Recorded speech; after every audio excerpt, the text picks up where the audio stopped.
হাকনলৈ আহি প্ৰথম মোক NSA লগাইছে, 6 মাহ মোক ডিব্ৰুগড় জেলত ৰাখিছে। তাৰপিছত মোক আৰু 6 বাৰমান জেলত ৰাখিলে মাজত। তাৰপিছত লাষ্টত মোক কা বিৰোধী আন্দোলনৰ সময়ত জেলত দিলে। 1 বছৰ 8 মাহ মই জেলত আছোঁ একেৰাহে, জানে নহয়।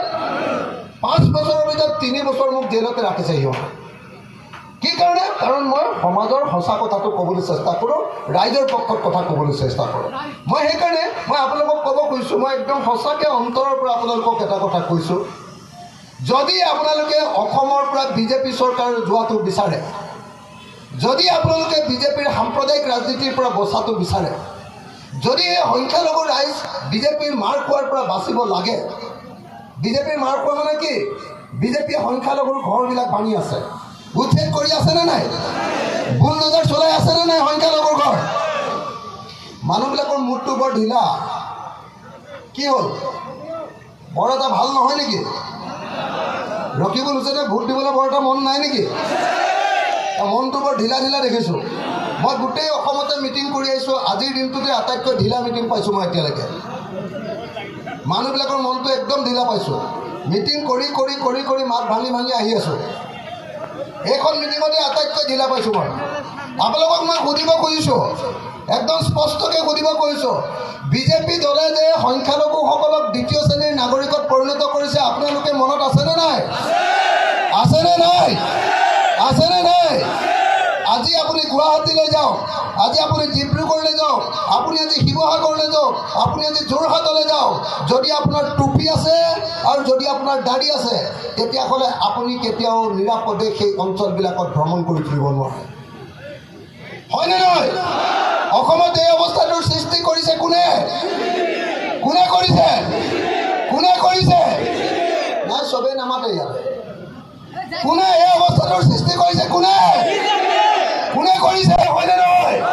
হিমন্ত বিশ্ব শৰ্মাই, হয়নে নহয়? হিমন্ত বিশ্ব শৰ্মা মুছলমানৰ আটাইতকৈ ডাঙৰ শত্ৰু, হয়নে নহয়? হয়নে নহয়? আৰু হিমন্ত বিশ্ব শৰ্মাৰ বন্ধু বদৰুদ্দিন আজমল, হয়নে নহয়? হয়নে নহয়? মইতো দেখি আছোঁ, বিধানসভাত অন্তত মই দেখি আছোঁ, আৰু এনেকৈ খজুৱাই দিয়ে। বস্তুটো বুজিছেনে? আৰু যেতিয়া হিমন্ত বিশ্ব শৰ্মাৰ খজুৱতি উঠে, হিমন্ত বিশ্ব শৰ্মাৰ খৰ আছে বুলি জানেনে নাই আপোনালোকে? সেইকাৰণে জঁপিয়াই ফুৰে য'তে ত'তে, বুজেনে নাই? যেতিয়া খৰ উঠে নহয়, তেতিয়া বদৰুদ্দিন আজমলক মাতি নিয়ে, বদৰুদ্দিন আজমলে গৈ এনেকৈ খজুৱাই দিয়ে। কথাটো বুজিছেনে মই কি কৈছোঁ? তাৰমানে মই কৈছোঁ যে এই দুইজন মানুহ বন্ধু মানুহ। কথাটো গম পাইছেনে নাই? এই দুইজন মানুহ বন্ধু মানুহ, হয়নে নহয়? হয়নে নহয়? আপোনালোকে চাওক যে আজি মুছলমান সমাজৰ মাদ্ৰাছা ভাঙি আছে, ভাঙিছেনে? আজি মুছলমান মানুহৰ ঘৰ যদি চৰকাৰী মাটিত ক'ৰবাত আছে, লগে লগে বুলডোজাৰ চলাইছে। চলাইছেনে নাই? চলাইছেনে নাই? চলাইছে, হয়। সেইটোতো হয়। আজি অসমৰ মুছলমান ডেকা ল'ৰাক যদি পুলিচে ধৰিছে, ৰাতি যিকোনো সময়তে বুকুত গুলিয়াই মাৰি পেলাব পাৰে। এনকাউণ্টাৰ কৰিছেনে নাই? কৰিছেনে নাই? কৰিছেনে নাই? আৰু হিমন্ত বিশ্ব শৰ্মাই কৈছেনে নাই, যেতিয়া বৰপেটালৈ যাওঁ, যেতিয়া ধুবুৰীলৈ যাওঁ, তেতিয়াহ'লে অসমত থকা যেন নালাগে, বাংলাদেশলৈ যোৱা যেন লাগে। কৈছেনে নাই? তাৰমানে কি ক'লে? আপোনালোক সকলোকে বাংলাদেশী বুলি ক'লেনে নাই? ক'লেনে নাই? কোনে ক'লে? কোনে ক'লে? হিমন্ত কোন হয়? কোন হয়? মুখ্যমন্ত্ৰী হয়নে নহয়? এজন অসমৰ মুখ্যমন্ত্ৰীয়ে, অসমৰ মুখ্যমন্ত্ৰী দেই, অসম চৰকাৰৰ হেডজনে আপোনালোক সকলোকে বাংলাদেশী বুলি কৈছে। কৈছেনে? আৰু অসমৰ হেডজনৰ বন্ধুজন কোন? বদৰুদ্দিন আজমল ডাঙৰীয়া, হয়নে? হয়নে নহয়? গতিকে বদৰুদ্দিন আজমল ডাঙৰীয়া আৰু বিজেপিক যদি আমি ভোট দিওঁ, মই ভাবোঁ যে সেইজনক মুছলমান ভাষাত চাগে কাফেৰ বুলি ক'ব লাগে। আজিৰ পৰা অভিযান আৰম্ভ কৰিছোঁ, আৰু ধুবুৰী লোকসভা সমষ্টিৰ ৰাইজৰ ওচৰলৈ আমি স্পষ্টকৈ এটা বাৰ্তা লৈ আহিব খুজিছোঁ। স্পষ্টকৈ সেই বাৰ্তাটো হ'ল যে অসমৰ খিলঞ্জীয়া মানুহবিলাকে সিদ্ধান্ত লৈছে যে বিজেপিক আমি বিদায় দিম।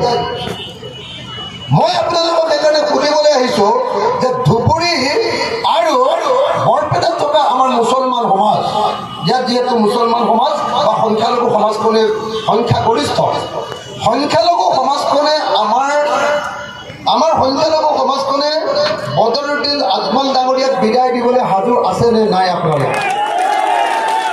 আছেনে নাই?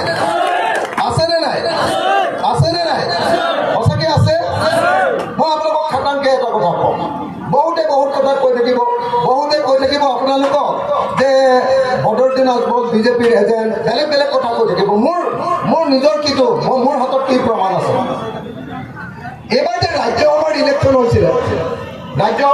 হৈছিলে নাই আমাৰ পিনৰ পৰা যে ৰিপুণ বৰাক উঠাইছিলোঁ আপোনালোকৰ মনত আছেনে নাই তেওঁলোকৰ পিনৰ পৰা কাক উঠাইছিলে বিজেপিৰ পিনৰ পৰা কাক উঠাইছিলে বিজেপিৰ পিনৰ পৰা পবিত্ৰ মাৰ্ঘেৰিটাক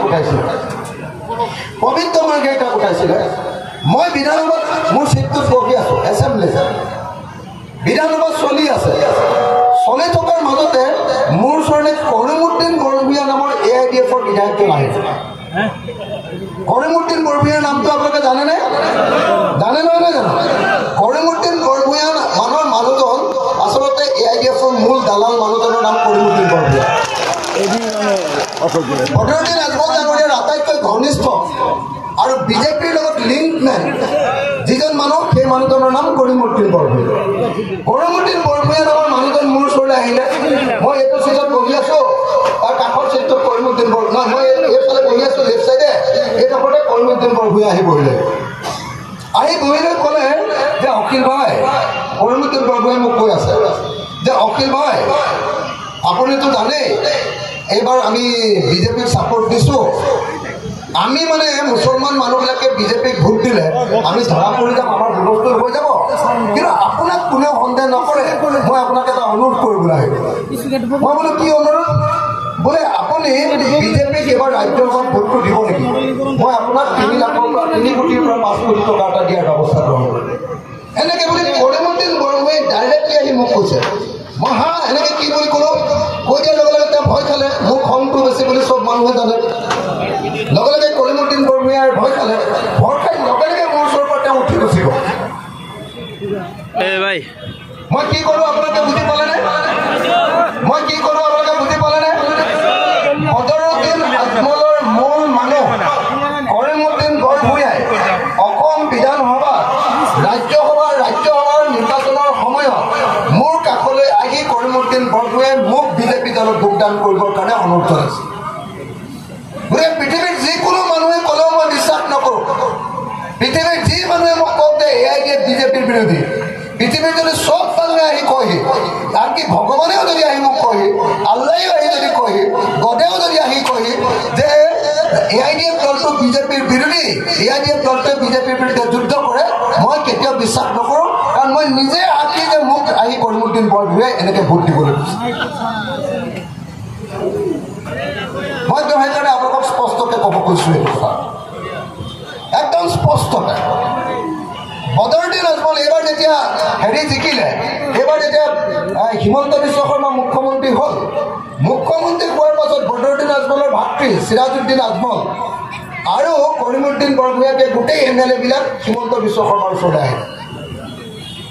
আহিলৈ ভিতৰত তেওঁলোকে 2 ঘণ্টামান কথা পাতিলে কথা পাতি থকাৰ শেষৰ সময়খিনিত অসমৰ মুখ্যমন্ত্ৰীৰ অফিচৰ পৰা এখন WT মেছেজ গৈছে সব SP বিলাকলৈ অসমৰ উজনি অসমৰ সব SP বিলাকলৈ এখন WT মেছেজ গৈছে কি বুলি মেছেজটোত লিখিছে যে হাসি বা আগৰ বস্তু যে হাসি যে পাৰফিউম যে বনায় হাসি আঁতৰ যে বনায় কি গছজোপাৰ পৰা বনায় হাসি গছৰ পৰা নহয় জানো আঁতৰটো যে বনায় আঁতৰ বনোৱা সেই বিজনেছটো গোটেইটো কোনে কৰে বদৰুদ্দিন আজমলে নহয় জানো সেই আঁতৰৰ ব্যৱসায়টো যে কৰে হাসি গছটো বা আগৰ বস্তু সেই আগৰ বস্তু পুলিচে ধৰিব নালাগে বুলি প্ৰত্যেকজন SP লৈ এখন কাগজ গৈছে এতিয়াও আপোনালোকে মোক বিচাৰিলে মোৰ ফোনটোত এতিয়াও সেই কাগজখন আছে মোলৈ এজন SPয়ে লগে লগে আপাৰ আছামৰ SPয়ে মোলৈ লগে লগে এনেকৈ মেছেজ দিছে যে ছাৰ তো এইটো কি ঘটনা হ'ল নাজানো আমালৈ মেছেজ আহিছে যে